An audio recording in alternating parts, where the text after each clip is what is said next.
This is the heartbeat of human services, a peek into the inspiring stories of our community and all things DHS. Join us. Hello, everyone. Welcome to the Heartbeat of Human Services podcast. I'm your host, Paola Hernandez, and today we have Stephen Franklin, and we are so excited to have you. Thank you for being here. Thank you. And today we'll be, again, talking about Blue Zones. If you guys haven't heard our last podcast, we met with our Blue Zones rep, Linda, who kind of explained to us what Blue Zones is. And for you guys who didn't hear that last podcast, Blue Zones is coming to Bakersfield. And so this organization did a huge study that found 5 places in the world, found that that population of people lived to over 100 years. And so now with these studies done by National Geographic, and I think the name was Dan Buettner, was part of this study. This organization is now going to different cities, and I'm not really sure how they picked Bakersfield, but they did a study that chose us, Bakersfield specifically, to help our wellness in our community. So businesses, restaurants, and so they chose us. And so now I'm here with Stephen, who works in human resources here at Department of Human Services. And we just want to go over how this will look like for our employees and what that looks like for him and what the future looks like for us. So I'm excited to have you. And so with that, I want you to kind of tell us what your role is in human resources and how you will be implementing Blue Zone. Yeah, so right now, some of my jobs are regarding kind of onboarding. So I do onboarding training. I also do some hearings for GA and a lot of the yearly trainings that our staff have to be involved in, kind of the required trainings, civil rights, safety. And GA is general assistance. Yes, right? yeah, the general assistance hearings. I was actually very, very excited about Blue Zone specifically because I know it's a huge department. We have close to 1,800 staff, and every Monday we hire.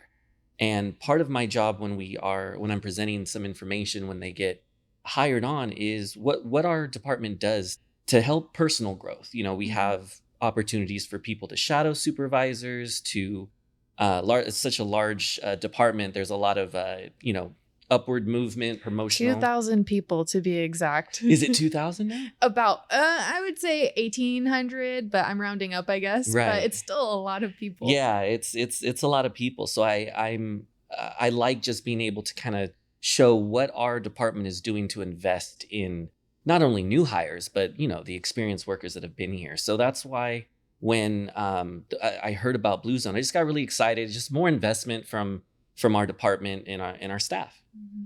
I agree. And I mean, I said this last time, but our marketing team has been focused on that. And when we started on this project, we came up with events like Bring Your Kids to Work Day, which was super fun, but we were thinking of other ways on how to implement more wellness here. And then because of this, we found Blue Zone, like pockets in their department already doing this. And it sounds like HR is doing it. We have CPS who's doing it as well and their side of staff. So it's interesting how we've all tried, but now we have like a centralized area organization, and that's us, Blue Zones. So right, yeah, in HR. So we ever since this started, we always had a lot of team building things. Potlucks. I think everyone does potlucks here. Yeah. It's a Department of Human Services, but potlucks. But now trying to implement more like healthier choices when we do potlucks or when we meet. There's already a group of people that just they've been walking. I mean, not recently because it's been so hot, but once temperatures kind of cool down, people like to go walking. And I just hear about other people getting together and doing kind of common things to kind of just de-stress, kind of separate themselves from work, build relationships. And I think the more we kind of advertise that people do that, people will find common interests and get together. Yeah, absolutely. And I know one of those goals in Blue Zones was to create communities. And that was one of the 9 parts of Blue Zone was to create communities. Right. Even this is after work, like maybe starting baking classes with like-minded people from work, and then you build your little moais, as they call it in Blue Zones. Yes. And so I guess that's something we can also do in the future. We have so many ideas, I feel like, for us and our team here in marketing. We want to do this in events in that form. And for, I think it was Vanessa Frando mentioned that she wanted to do parking structures and pave those paths where people could walk in circles and things Yeah, like that. so stuff that I think people are already doing, but just to encourage it. So not only like having paths, having mile markers, so people just understand how far they're walking, maybe give incentives.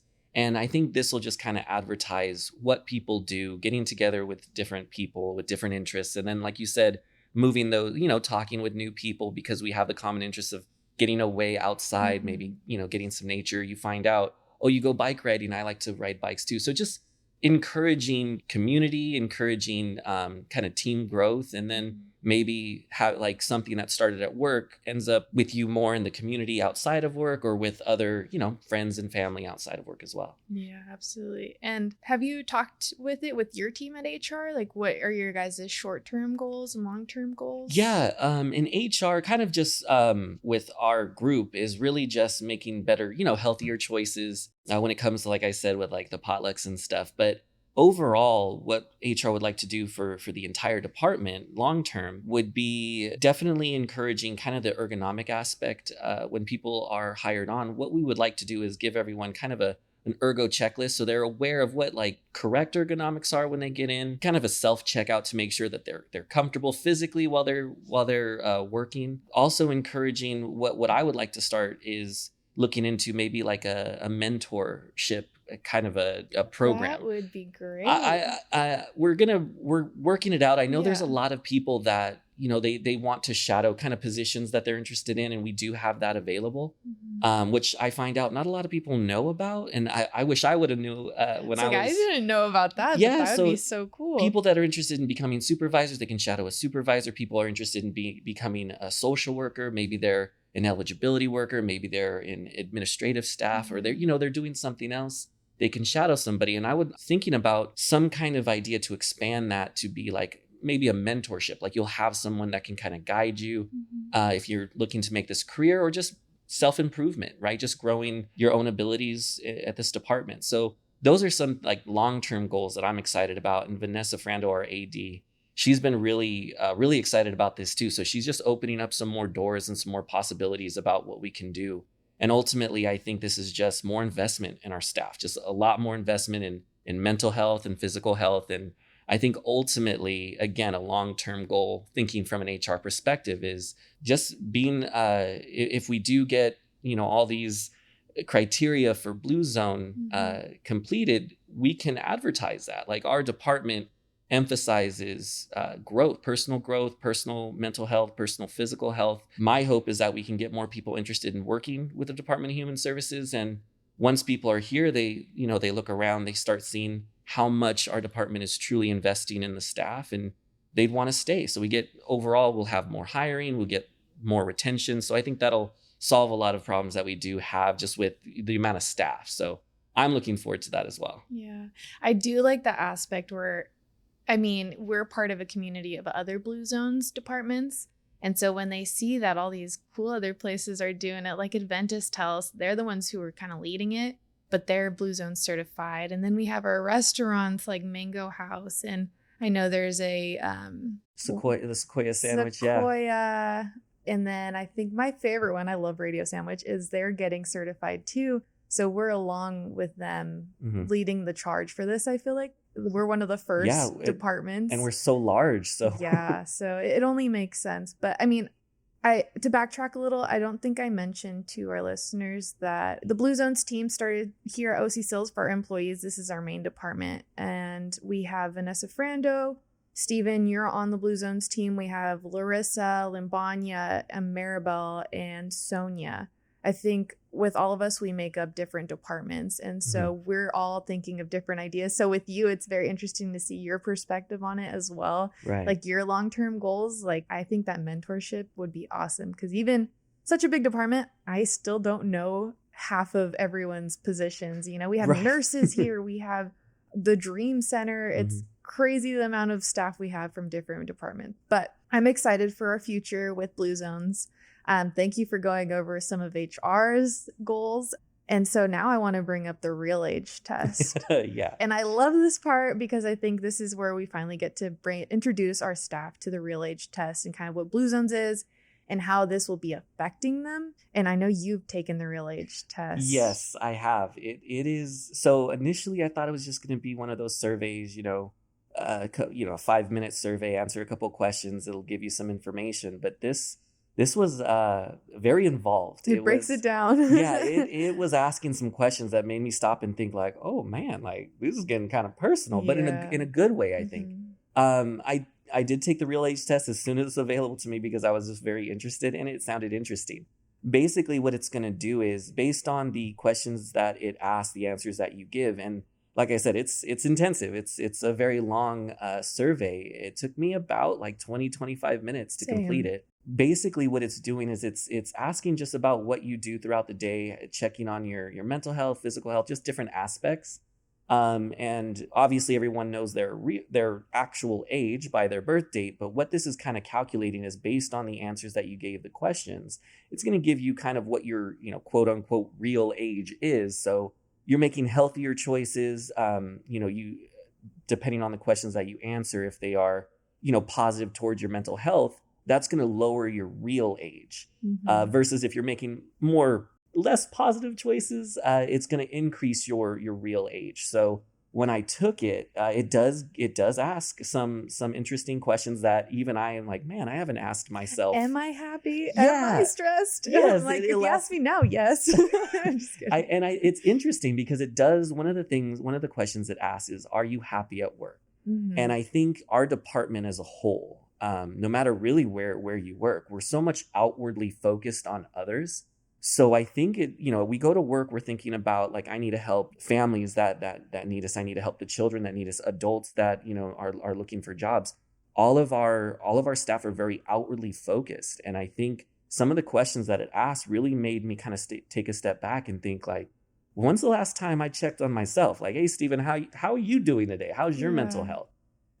So I think it's a good thing to check in with yourself. I think that's part of like the mental health aspect of it is, are you checking in with yourself? And when you actually truly ask yourself without any ulterior motives, how are you feeling today? Do you like your job? Are you happy at your job? These are some of the questions it was asking. And that impacts your real age. If you're more happier, you're genuinely, thinking about how you're treating yourself physically, how different things are affecting you mentally, it is having an effect on your real age. So I just thought those questions were very interesting and how a lot of our staff might not always be checking in with themselves. So I thought the questions were interesting. Luckily, I was a little bit younger than my actual age. Yay. So I was happy about that. Yeah, I was like, yay. But one of the things that it does do at the end, because it kind of takes this information and then it gives you kind of a synopsis of what questions you answered. And it'll give you like, here are the things that you're doing positively and here are the things that you could work on. So some of the things I was doing positively is, you're working out on a semi-regular basis, are interacting with friends and family outside, outside of work. Yeah, you're kind of building your community. I think that's kind of with the mental health aspect. On the less positive parts, it said, you need more sleep. And I knew that before I even started the You're test. Like, I'm tired right now. Yeah. So it said you needed more sleep, lay off the red meat. So it was just like stuff that I know is healthy choices, but it just kind of confirms that. And it'll let you know kind of here's some guidance to encourage you to make better mental health choices, better physical health choices. And I've already started, getting more sleep, trying to get to sleep a little bit earlier. Laying on, get more chicken, more fish in my diet. So I think that was a really good, just a guidance and a path to better choices. And I haven't seen this portion, but I know it was you or maybe Vanessa who said that you could sync it with your Apple Watch. And so with this, it'll track your physical movement. And I guess that will kind of work with the app itself, right? The Blue Zones app. Yeah. So I haven't explored all of it. So after you take the test, there's different information comes out. There's even some like websites it'll give you to like search up just to help you with certain things. There's, I believe it offers like meditation apps. Like there's just a whole bunch of resources that it comes at you with just for your particular answers to your questions, just to assist you in whatever that might be a positive change in your life. Yeah. I mean, this is all tailored to our department. But one thing we didn't mention, I guess, is that there's privacy for this. You can take it and we won't see your answers. But at the end of this, we hope to look back at the overall consensus of our department and everyone who takes the real age test here. And hopefully everyone's numbers will go down 5 years from now. Right. Yeah. And then, like you said, we obviously, when I was taking this test, there are questions like alcohol consumption. Do you smoke? Some very personal questions. You're like, I don't know if I want to answer these questions at work. But HR is not collecting any information. The department doesn't hold. Yeah, we're not holding this information. This is just data going to the Blue Zone project. And the idea behind it is, depending on where you work, so if you're out in the districts, if you're here, like Kinship is a very large office. We have OC Sills partnership. So we have all of these offices. The idea is if enough people take the real age test, we're going to start getting data specific to the location. So like out in Taft, we're going to get some data about what are certain things that Taft is doing well, what are certain things they can work on. Same thing here with OC Sills, Kinship, and they might all be different, but they're going to be catered to specifically the staff that are working there as long as they're answering those questions and taking the real age test.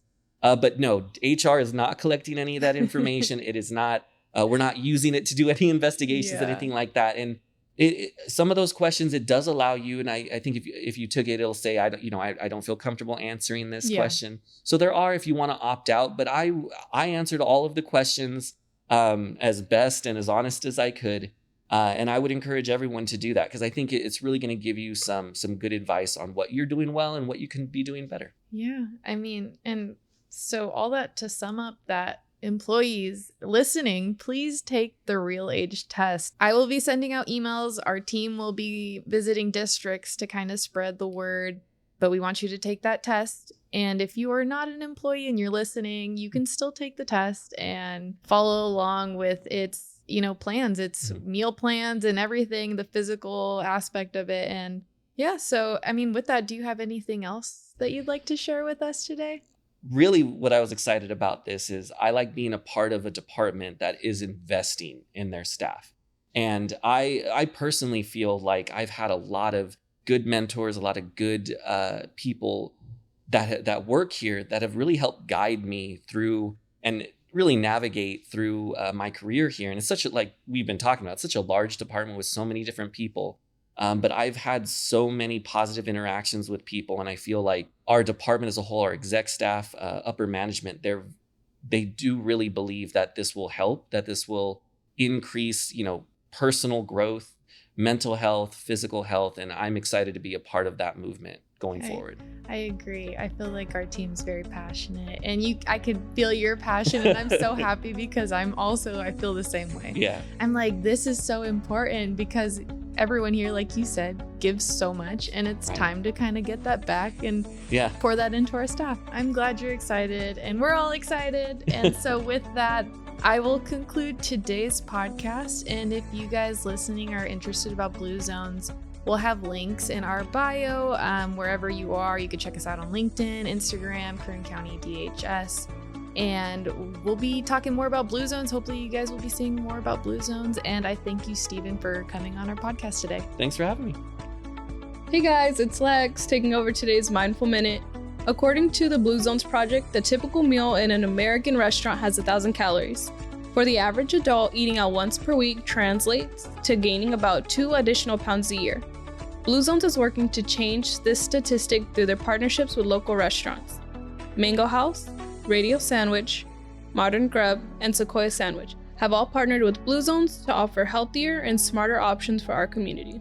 You don't have to cut your night out or your work luncheon in order to sustain a healthy lifestyle. Instead, visit a Blue Zone approved local eatery the next time you're craving something delicious. This has been your Mindful Minute. Thank you for joining us for the Heartbeat of Human Services podcast today. We hope you'll join us next time.